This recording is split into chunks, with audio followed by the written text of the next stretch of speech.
Aragonés,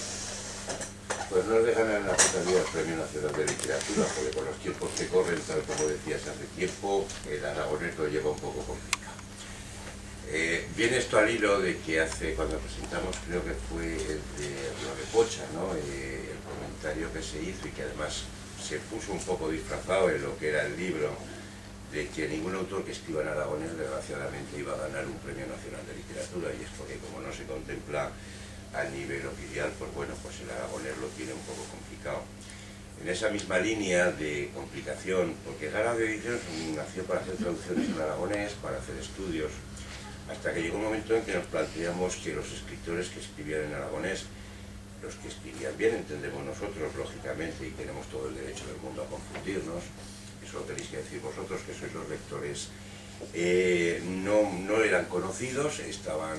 cayendo, no cayendo en el olvido, estaban totalmente apartados en un rincón, porque la gente no leía en aragonés, y en muchos casos de leer en aragonés se perdían algunos matices muy importantes, las metáforas, la lírica que puede tener alguna publicación. En el caso de Chus Ignacio, por mayor motivo. Chus Ignacio, yo siempre lo comento y lo digo, es un poeta metido a prosista. Lógicamente en prosa da la talla, pero no me atrevería a calificar que los libros que hace o que hizo, porque este es un libro de juventud y tendréis que verlo también así, no es que sea prosa poética, pero en muchos casos sí que podría clasificarse como prosa poética, precisamente por el lirismo que termina toda la literatura que él suele hacer. No me quiero olvidar, por supuesto, del autor, o sea, del traductor, perdón, porque en muchos casos puede sonar hasta curioso, sobre todo cuando estábamos con la obra, cuando le decías a alguien, dice, un libro escrito en aragonés, traducido por un francés, que tiene truco porque es francés de ascendencia catalana, pero que ya hizo además un estudio importante sobre la obra antes de haber sido traducida, y por eso fue la persona que se eligió para la traducción. Joel Miró es doctorando en la Mediver, en Burdeos, y de verdad que estoy convencido de que es un enamorado de este libro. Ha hecho una traducción, a mi juicio, muy buena, muy exacta, porque Astidos doloires oflatas o bateras follas los árboles es un libro difícil de leer en castellano, pero no por el libro en sí mismo, quiero decir, es por la construcción, porque no nos olvidemos tampoco de que es un libro de que cuando se publicó en 1989, además fue premio Arnal Cabero, el 89-88 fue, no, 89. Bueno, era obra en el publicada, 89, era obra se premió publicada, en el exacta. Entonces era una obra totalmente innovadora, incluso en la literatura que se escribía en Aragón. Estoy refiriéndome a cualquier idioma de los que se escribía en Aragón, era de los libros más novedosos, revolucionarios en cuanto a concepto y demás, sin llegar a ser un libro de lo que podría clasificarse como literatura fantástica. Es un libro hecho con cánones de literatura, digamos, normal, no la de literatura mainstream, que diría la gente de la ciencia ficción, pero que hace una incursión muy importante en todo lo que es la fantasía, ¿no? Entonces, como decía, era un libro ya en aquel momento muy revolucionario, de difícil lectura, como me recordaba Francho Nagore hace un momento que leíamos, que la gente decía que era muy difícil de leer. Es cierto, a mí me costó mucho leerlo, y eso que tenía ganas de leérmelo, y me lo leí. Había leído bastante literatura fantástica y sobre todo me atraía el hecho de poder leer una obra de este tipo en aragonés,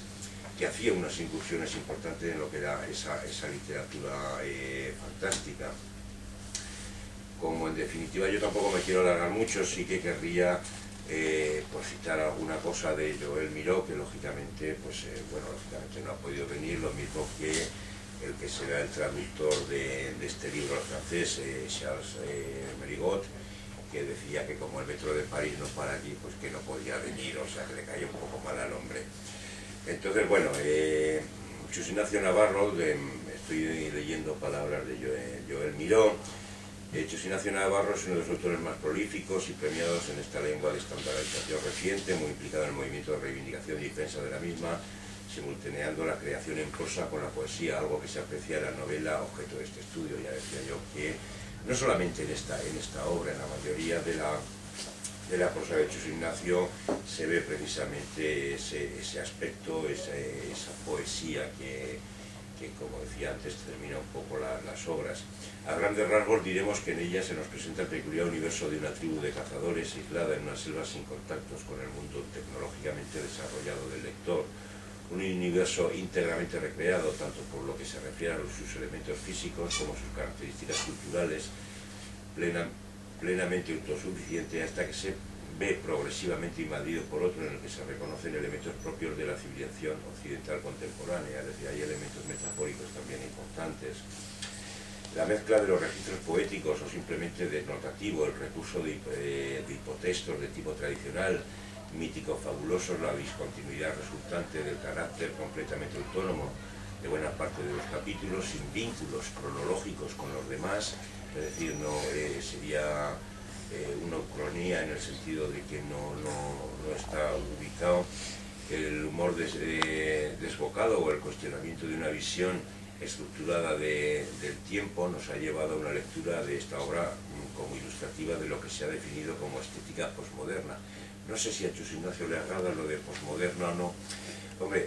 tiene sus matices como toda la vida, puede ser despectivo, pero evidentemente Joel no lo dice como despectivo, sino dice, o lo entiendo yo que lo dice precisamente por todo lo contrario, es decir, por la novedad de una lengua como el aragonés que está en esa estética posmoderna. Por último, ya decir simplemente que la proeza consiste, no os leo las 20 páginas, estamos intentando colgarlas en la página para que las pueda leer. La proeza consiste en este caso en elaborar una novela de cariz claramente posmoderno que toma como punto de partida la presentación de un mundo estanco a todos los niveles. Bueno, yo decir que desde Gara, cuando, ya lo he comentado antes, cuando se pretende las traducciones de estos libros, precisamente porque queremos que el aragonés se conozca, que se conozca el aragonés, pero también que se conozca la gente que escribe en aragonés, porque es bueno que se conozca y que se pueda leer. La traducción, digamos que sería un mal menor para la mayoría de los libros. Muchos de los libros que hemos leído traducidos no los habríamos leído y son obras maestras de la literatura universal. Si no se hubieran traducido al castellano, nosotros probablemente no lo habríamos podido leer. Evidentemente, quien tiene la capacidad de leer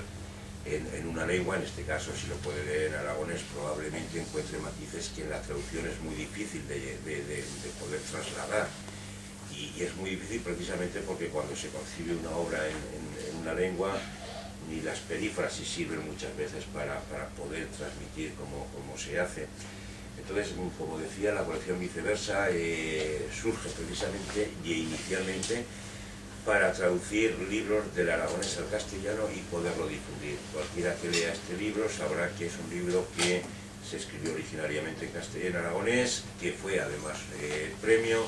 y que en aragonés se escribía y se está escribiendo bien también. Además de eso, pues en esta misma colección estamos metiendo, lo que pasa que es un proyecto a más largo plazo y ya veremos, se está metiendo Gara Francia y Gara Rusia, de tal manera que, por ejemplo, lo de Pocha, que ya conocí una edición de Alexei Yeschenko en ruso, se ha metido en esta misma colección, en ruso se está editando el día 12, eso no lo sabes tú, la segunda edición, perdón. El día 12, que eso no lo sabes tú, con la Asociación de Rusos en Zaragoza tendremos una especie de presentación de los libros, lo cual es importante porque se está llegando a más lugares, y después está ahora pendiente la traducción al francés, que en cuanto Charles Mérigot pueda, pues se va a meter con ella. Simplemente, pues eso, deciros que Viceversa, por el propio nombre, es intentar llevar a otras lenguas la producción en aragonés, pero tampoco no vamos a dejar de traer al castellano o incluso al aragonés, si es necesario, otras lenguas para que se pueda leer la literatura u otro tipo de literatura que nos va digamos, por los cauces convencionales de los grandes grupos editoriales y todo esto. Yo poco más quiero decir porque tiene que hablar él. Yo disfruté mucho leyéndolo, a pesar de la dificultad en aragonés. En castellano, lógicamente, lo he releído porque con la traducción sí que lo releí, y la verdad es que me ha gustado tanto como el primer día en una u otra lengua. Yo espero que si lo compráis y lo leéis en castellano, realmente os guste, y el que pueda leerlo en aragonés, pues les recomiendo que lo lea en aragonés, por si ya se ha escapado algún matiz entre el traductor y la editorial. Gracias.